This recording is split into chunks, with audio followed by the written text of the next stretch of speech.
क्या नाम है आपका? मेरा नाम बात आप सुन लें ज़रा। मेरा नाम नबील है और थैंक यू वेरी मच कि आप लोगों की आवाज़ सुन रहे हैं और पहुंचा भी रहे हैं अगर कहीं पहुंच रही होगी। वैसे तो देर से एक ही काम हो रहा है कि आवाज़ दबाने का काम हो रहा है और फ्रीडम ऑफ एक्सप्रेशन की जो बात है वो तो करने नहीं दे रही। ये बातें तो शायद अब पीछे रह गई हैं और मुझे लगता है कि ये लोग अपने मकसद में कामयाब हो गए हैं।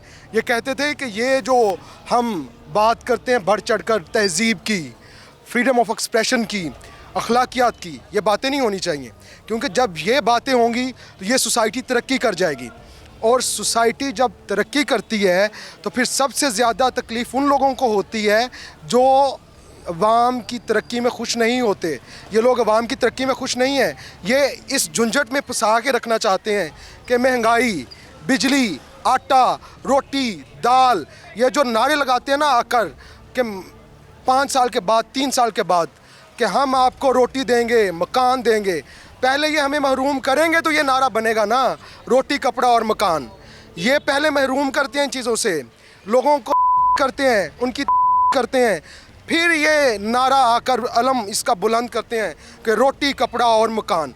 इसका एक पूरा इनके पास 5 साल पूरा इनके पास ये इख्तियार होता है कि इनको पहले इस पे कमज़ोर करो और उसके बाद आकर लोगों के जज्बात से खेलो।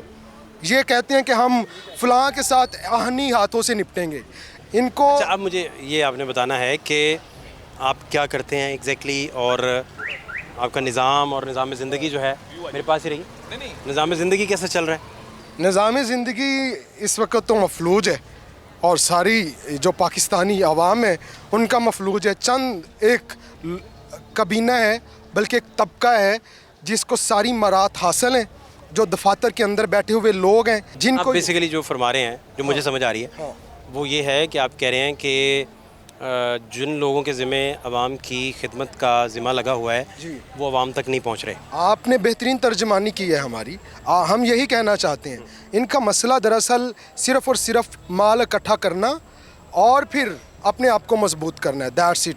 हम क्या कर रहे हैं, हमारी सैलरी कितनी है? 45 एक मीडियोकर की सैलरी है। जो बेचारा बीए पास स्टूडेंट अपनी स्टडी कंप्लीट करके बाहर निकलता है, जब वो किसी भी अदारे में जाके काम करता है तो उसकी तनख्वाह कितनी होगी? ज़्यादा से ज़्यादा 45,000, जो बड़ी मैक्सिमम होती है। आप चीचावतनी में जाएँ ना ज़रा, चीचावतनी में आज भी एक मैनेजर की सैलरी 30,000 से ज़्यादा नहीं होगी। क्यों? क्योंकि वहाँ एक छोटा शहर है, वहाँ कैपेसिटी इतनी नहीं है, लेकिन उधर तरक्की भी इतनी नहीं हुई, काम भी इतने नहीं किए गए, इस वजह से वहाँ सैलरी भी इतनी नहीं है। लेकिन बिजली का बिल वहाँ भी उतना ही आता है। जो वहाँ से आके यहाँ काम कर रहा है जिसकी सैलरी 45,000 है, अगर उसके घर का बिल 30,000 आ जाएगा तो वो कहाँ जाएगा? उसने यहाँ रहना भी है, यहाँ उसने खाना भी खाना है, उसने अपने भी अखराजात चलाने हैं और उसके बाद उसने घर भी भेजने हैं। और इनको नहीं मालूम, इनको ये मालूम ही नहीं है कि मुमकिन है कि वो अपने घर का एक वाहिद पालनहार हो, लेकिन इनको लगता है कि सारा कुछ ही जो है वो जैसे हमारे बच्चे जीते हैं, हमारे बच्चे रहते हैं। अच्छा, मुझे जो समझ आई आपकी सारी बातें सुनने के बाद, मुझे जो एग्जैक्ट समझ आई वो ये समझ आई कि आपके राइट्स और आपको जो ड्यू रिस्पेक्ट और क्रेडिट मिलना चाहिए और जो आपको माहाना जो आप ड्रॉ करते हैं सैलरी, जो मराहत आपको मिलनी चाहिए वो जब अब तक नहीं पहुंचती, तो ये फिर आप जो गुफ्तगू कर रहे हैं बेसिकली उसका नतीजा है। आपने समझा इस बात को, लेकिन मैं इससे आगे बात करना चाहता हूँ। आपको मैं बताता हूँ, जितनी ये प्राइवेटाइजेशन है, ये आप होटल्स के अंदर जाएं किसी दिन, मेरी आपसे 10 बस्ता गुजारिश है, आप जाएं इनके अंदर और पूछे जाके कि वेटर की सैलरी कितनी है? 18,000, 22,000। और वो काम कितने घंटे करते हैं? 12 घंटे काम करते हैं।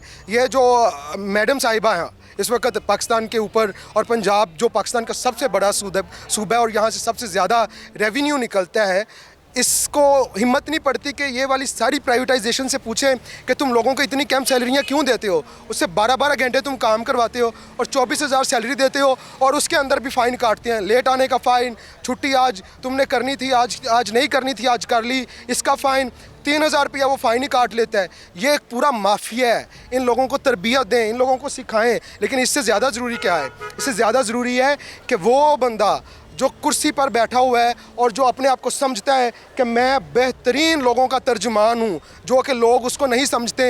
एक बादशाह था, मैं आपको एक कहानी सुनाता हूँ, आप गौर से सुनिएगा।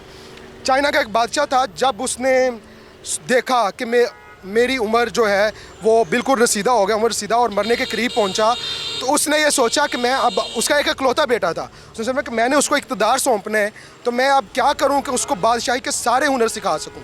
तो उसने उसको 6 साल के लिए जंगल में तन्हाई में रहने के लिए भेज दिया ताकि वो सुन सके उन आवाज़ों को जो आम माहौल में नहीं सुनी जाती।